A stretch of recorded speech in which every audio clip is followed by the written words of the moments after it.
Supreme court में नए वक्फ कानून को लेकर गुरुवार को तगड़ी बहस हुई। सरकार की ओर से सॉलिसिटर जनरल तुषार मेहता ने साफ कहा कि सिर्फ किसी मुद्दे पर बहस करने का मतलब ये नहीं कि उसे रोक दिया जाए, इसके लिए ठोस आधार होना चाहिए। वहीं मुस्लिम पक्ष की ओर से इस मामले में प्रैक्टिसिंग मुस्लिम वाले नियम को लेकर कई तर्क रखे गए। सुप्रीम कोर्ट बेंच में सीजेआई बीआर गवई और जस्टिस ऑगस्टिन जॉर्ज मसीह ने मामले की सुनवाई की। सॉलिसिटर जनरल तुषार मेहता ने बताया कि वक्फ और इस्लाम के बीच संपत्तियों के रखरखाव का मसला किस तरह काम करेगा। सॉलिसिटर जनरल तुषार मेहता, किसी के लिए भी मुद्दा उठाना मुश्किल नहीं है, लेकिन सिर्फ इसलिए कि इस पर बहस की जा सकती है, इसका मतलब ये नहीं कि ये सक्षम विधायिका द्वारा पारित कानून की वैधता पर रोक लगाने योग्य है। मैंने नोट तैयार किया है, इसमें केवल कानून है। पहले बहस किए गए 3 मुद्दों पर कोई तथ्य नहीं है। मैंने जिन निर्णयों का उल्लेख किया उनका सार ये है कि यह संवैधानिक रूप से संरक्षित वर्ग है और अदालतों ने इसे बरकरार रखा है। सीजेआई बीआर गवई, अधिनियम को अनुसूची 6 पर लागू न करने का क्या संबंध है? उदाहरण के लिए, अगर सामाजिक पिछड़ेपन का फायदा उठाकर जमीनें हड़पी गई तो सॉलिसिटर जनरल तुषार मेहता, वक्फ अल्लाह के लिए है, ये हमेशा के लिए है। अंतरिम आदेश के उद्देश्य से अगर इसे असंवैधानिक पाया जाता है तो इसे रद्द किया जा सकता है, लेकिन अगर वक्फ है तो एक अपरिवर्तनीय स्थिति होगी। जेपीसी का कहना है कि आदिवासी इस्लाम का पालन कर सकते हैं, लेकिन उनकी अपनी अलग सांस्कृतिक पहचान है। जस्टिस मसीह, ये सही नहीं लगता। इस्लाम इस्लाम है, धर्म एक ही है। आपने पेश किया, किसी ने गलत बयानी करके जमीन ले ली और वो शून्य हो गई, वो अपने आप खत्म हो जाएगी। सॉलिसिटर जनरल तुषार मेहता, मैं कह रहा हूं, क्या ये रोक लगाने का आधार होगा? जब मैंने सुनवाई का अवसर नहीं दिया, मैं स्टैटिस्टिक्स दाखिल कर सकता था। वो हमेशा एक ट्रस्ट बना सकते हैं। बी रामारेड्डी बनाम आंध्र प्रदेश के संदर्भ में अंतिम सुनवाई के बाद यह अनुच्छेद 14 के तहत संभव नहीं हो सकता। इसे खारिज कर सकते हैं और उनके लिए वक्फ बनाने का विकल्प खुला रहेगा। ऐसे में क्या ये इतना गंभीर है कि इस पर आज रोक लगाने की जरूरत है? नए कानून में गैर मुस्लिमों को वक्फ बोर्ड में शामिल करने से लेकर उनके वक्फ करने तक कई मुद्दों पर सरकार और मुस्लिम पक्ष में मतभेद हैं। सॉलिसिटर जनरल तुषार मेहता ने इस पर सरकार की ओर से दलील पेश करते हुए कहा, सॉलिसिटर जनरल तुषार मेहता, मैं आदिवासियों की जमीन खरीदने में असमर्थ हूं, क्योंकि मौजूदा कानून इस पर प्रतिबंध लगाता है।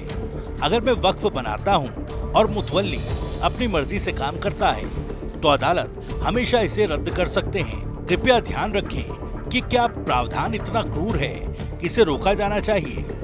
कृपया 2013 के एक्ट की धारा 104 देखें। अब 2025 अधिनियम में हटा दिया गया। इसमें गैर मुस्लिमों को वक्फ बनाने की अनुमति दी गई, जबकि 1923 के कानून में इस पहलू पर यह कहा गया था कि इसका इस्तेमाल लेनदारों को धोखा देने के लिए किया गया था।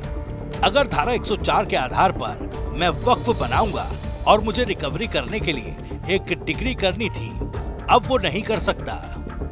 एडवोकेट कपिल सिब्बल, मुस्लिम पक्ष, 2010 में सुप्रीम कोर्ट ने फैसला दिया था कि गैर मुस्लिम व्यक्ति वक्फ बना सकता है। सॉलिसिटर जनरल तुषार मेहता, यह गैर मुस्लिम को वक्फ को दान देने से वंचित नहीं करता। यही कारण है कि 5 साल आपको ये दिखाना होगा कि आप मुस्लिम हैं और वक्फ के इस तरीके का इस्तेमाल धोखाधड़ी के लिए नहीं करते। ये 102 साल पहले स्वीकार किया गया था और ये खतरा जारी है। जेपीसी का कहना है कि अगर आपको वक्फ पर भरोसा है तो दान दें। धारा 71 देखें कि नकद या वस्तु के रूप में दान, जबकि मैं एक हिंदू हूं, मैं वक्फ को दान कर सकता हूं। सुप्रीम कोर्ट बेंच ने सरकार से पूछा कि क्या गैर मुस्लिम भी वक्फ कर सकता है और ये नियम कब और कैसे आया। इस मुद्दे पर सॉलिसिटर जनरल तुषार मेहता ने कोर्ट को बताया कि 2013 में नियम बदलकर गैर मुस्लिम द्वारा वक्फ की बात जोड़ी गई। जस्टिस मसीह, इसमें कहा गया है कि कोई अचल संपत्ति दान नहीं की जा सकती। यह आपको कैसे कवर करता है? सीजेआई बीआर गवई, क्या ये 2013 में लाया गया था और 2025 में हटाया गया। सॉलिसिटर जनरल तुषार मेहता 1923 से 2013 तक कोई भी मुस्लिम वक्फ बना सकता था। 2013 में कोई भी मुस्लिम हटा दिया गया और कोई भी व्यक्ति डाल दिया गया। जस्टिस मसीह, लेकिन ये इस्लाम को मानने वाले व्यक्ति तक ही सीमित था। सॉलिसिटर जनरल तुषार मेहता, अगर मैं हिंदू हूँ और वाकई वक्फ बनाना चाहता हूँ तो मैं ट्रस्ट बना सकता हूँ। मैं धर्मार्थ उद्देश्य के लिए मस्जिद बना सकता हूँ। 1995 का अधिनियम लाया गया, इसमें सैयद अहमद समिति थी। अगर हिंदू मस्जिद बनाना चाहता है तो वक्फ क्यों बनाए, जब आप सार्वजनिक धर्मार्थ उद्देश्य के लिए ट्रस्ट बना सकते हैं।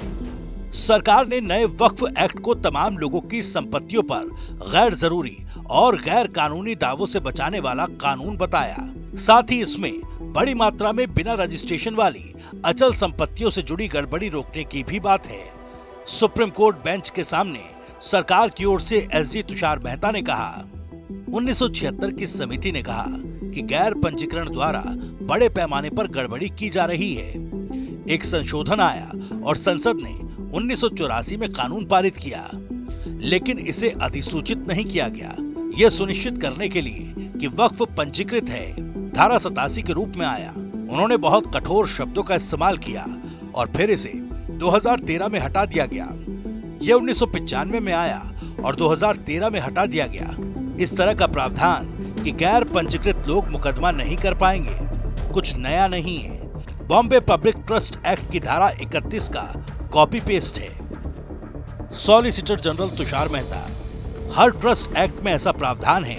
पहले ट्रस्ट के लिए या उसके खिलाफ सीमा अधिनियम लागू नहीं था। अब हमने कहा यह लागू होगा। अगर मुझे मुकदमा दायर करना है तो मुझे जाना होगा।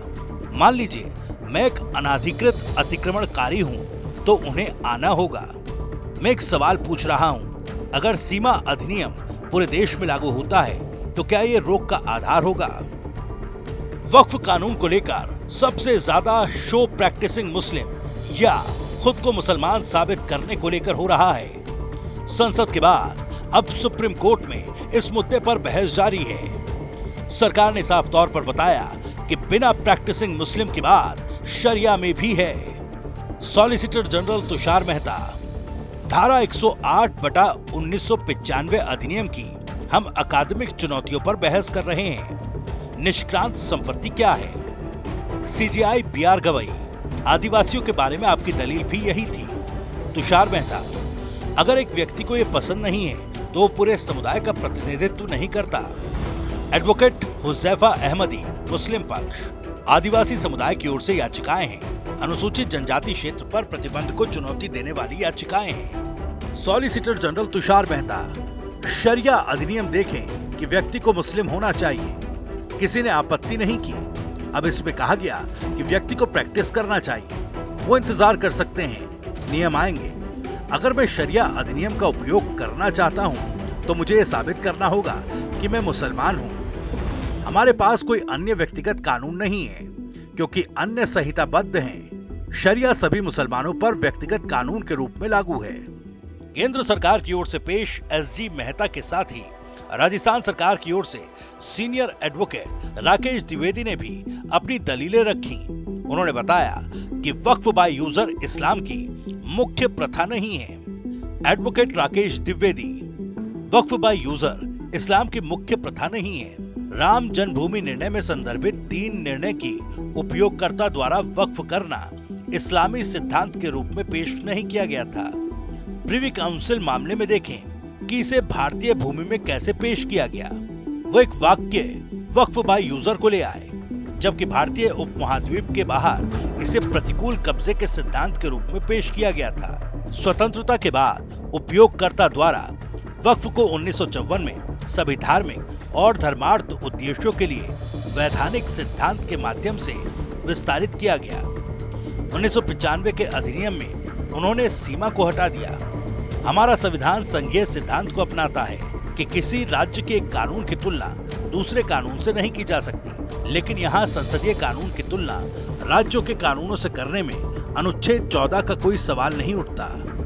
कानून की वैधता की धारणा भी नहीं है। जैसा सीजीआई ने कहा कि यह धारणा साक्ष्य अधिनियम से उत्पन्न सिद्धांतों से नहीं बल्कि संवैधानिक सिद्धांतों से उत्पन्न होती है। संसद लोगों की इच्छा का प्रयोग करती है और संप्रभुता रखती है। ऐसे में रोक के लिए एक बहुत मजबूत आधार चाहिए।